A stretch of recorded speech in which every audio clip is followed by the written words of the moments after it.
11th డిసెంబర్న UNICEF foundation డేని మనం జరుపుతూ ఉన్నాం.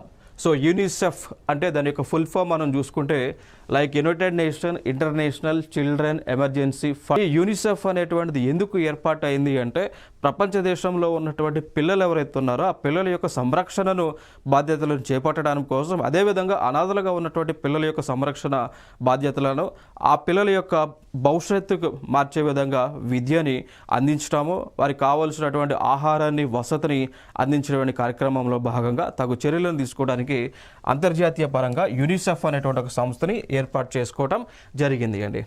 అయితే ఇక్కడ లైక్ యూనిసెఫ్ అనేటువంటిది 1946లో దీన్ని క్రియేట్ చేయడం జరిగింది.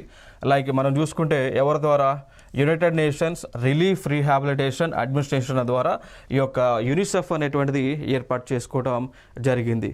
కారణం ఏంటి అంటే నేను చెప్తా ఉన్నాను కదా, పిల్లల యొక్క బాగోగుల కోసం ఏర్పాటు చేసుకున్నామా అని చెప్పుకున్నాం కదా. సో ఇప్పుడు దీని యొక్క విధులు కూడా అదే విధంగా ఉంది.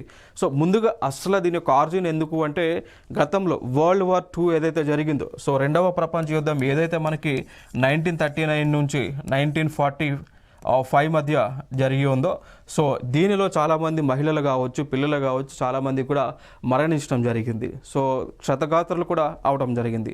సో వారి యొక్క రక్షణార్థం రక్షించే విధంగానే ఇక యూనిసెఫ్ అనేటువంటి దాన్ని ఏర్పాటు చేసుకోవటం జరిగింది అండి.